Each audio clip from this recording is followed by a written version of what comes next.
વાવ થરાદના સુઈગામ ખાતે કોંગ્રેસે પ્રાંત કચેરીએ આવેદનપત્ર આપ્યું છે। સાંસદ ગેનીબેન ઠાકોર તેમજ જિલ્લા કોંગ્રેસ પ્રમુખ ગુલાબસિંહ રાજપૂતે આવેદનપત્ર પાઠવ્યું છે। ખેડૂતો સાથે પહોંચી પાક ધિરાણ માફ કરવા કોંગ્રેસે રજૂઆત કરી છે। તાત્કાલિક ધોરણે યોગ્ય સર્વે કરી વળતર ચૂકવવાની પણ માંગ કરી છે। હજી પણ ડીડીઓએ તારીખો જાહેર કરી હતી કે આ તારીખથી આ ગામની અંદર સર્વે કરવા માટેની ટીમ આવશે ધોવાણની।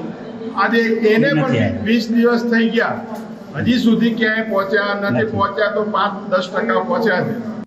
પૂર્ણ રીતે ચોમાસું પાક નિષ્ફળ છે। શિયાળાની અંદર પણ હજી ખેતરો પાણીના ભરેલા છે, એટલે શિયાળુમાં પણ વાવેતર થવાનું નથી। આવા ખરાબ સમયની અંદર મુશ્કેલીમાં જ્યારે ખેડૂત હોય ત્યારે એને ઉગારવો કે મદદ કરવાની જવાબદારી સરકારની હોય છે। એ આ વર્ષ પૂરતી જે લોન લીધી હોય માફ કરે અને ખેડૂતોને જે નુકસાન થયું છે એનું વળતર સરકાર આપે। તો બીજી તરફ જૂનાગઢ જિલ્લામાં કમોસમી વરસાદથી ખેતી પાકને ભારે નુકસાન થયું છે। ત્યારે વિસાવદરના કાનાવડલા અને સોભાવડલાના ખેડૂતમાં સરકારની સહાયને લઈને રોષ જોવા મળ્યો હતો। ખેડૂતોનું કહેવું છે કે સરકાર દ્વારા દર વખતે સહાયની જાહેરાત કરાઈ છે, પરંતુ કશું જ અમને મળતું નથી। તો બીજી તરફ ખેડૂતોએ રવિ પાક લેવા માટે ખેતરની સફાઈ વહેલી કરવા પોતાનો 28 વીઘાનો મગફળીનો પાક સળગાવ્યો હતો।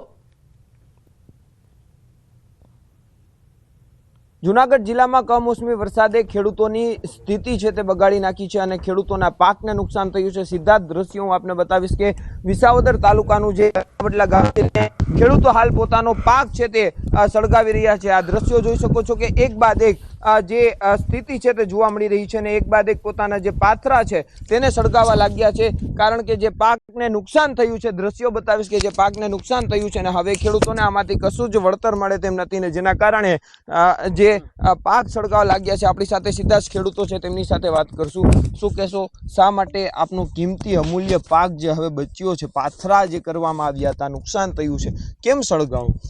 ખેડૂત માટે અમૂલ્ય એની જણસી હોય છે, જે ખેતરની અંદર પકવેલા પાક હોય છે। આજે પાક કુદરતના કારણે સદંતર નિષ્ફળ ગયો છે। અમે જે વાવેલું હતું ને એ અમને એવું હતું કે આજે થોડુંક મળશે, પણ એમાંથી નહીં, કુદરત રૂઠો। પણ અત્યારે સરકાર જે લોભામણી લાલચ કરે છે કે તમને સહાય મળશે, સહાય મળશે। અમારું આ ગામ સોભાવડલા કાનાવડલા